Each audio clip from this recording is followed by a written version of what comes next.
Knew it was going to be a tough game on the road. Team had won all their games at home.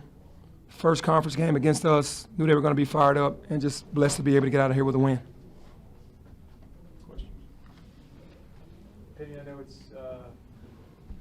tough right now, but do you have an update on Caleb? We don't know for sure, but it seems like it's bad.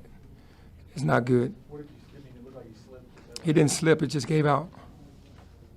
Yeah, it gave out. He didn't slip. What did he say to you when He said it was his kneecap, and when he went to go explode, I think that's when whatever happened, whether it was patella, whether it was kneecap dislocation.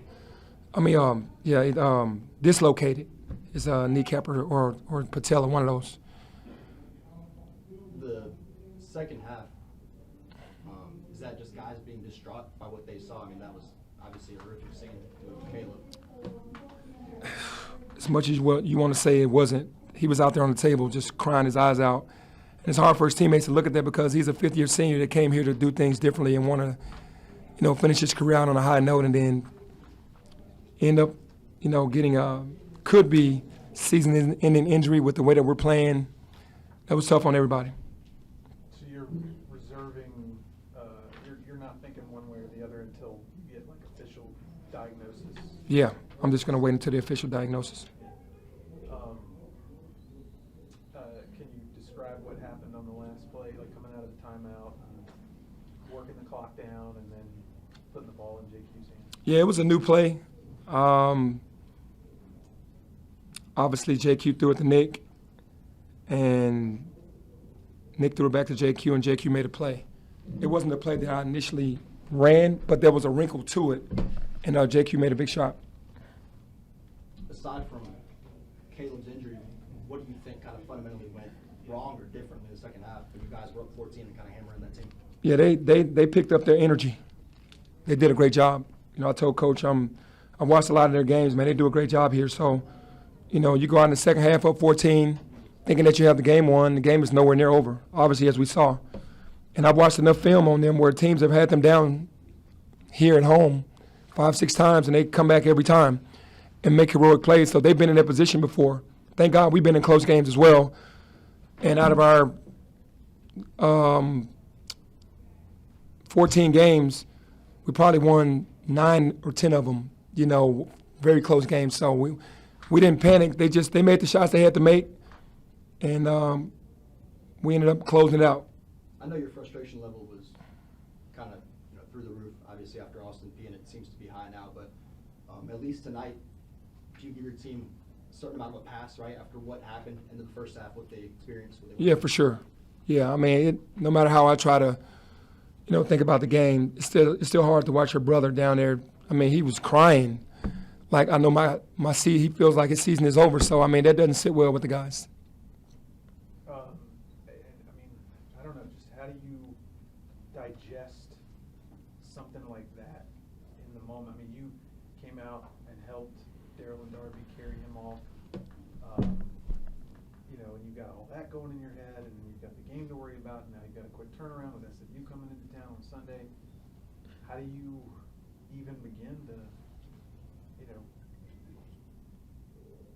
digest and compute all that? It's hard.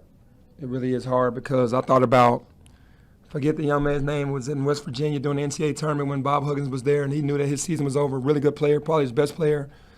Then I thought about Ware for Louisville, and how it affected Louisville right at the time. And all this stuff went through my mind that quickly because it's like the way he was screaming and the way he was hurting, it was like you knew it wasn't good. And to know that his college career could be over on that just, for a guy that had 6 knee surgeries on the same knee, it just hurts you.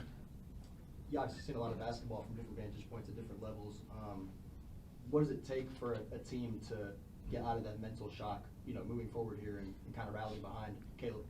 I think with some time, with everybody understanding what it is, we'll have to regroup and still never lose sight of, Caleb being a part of our family. But I think after the game you can kind of settle in a little more, but during it's like because those guys are these are fifth-year guys, a lot of these guys, and they were seeing Caleb go out and like, man, that could have easily been me, and that starts to go through their head. So it's never good when that happens.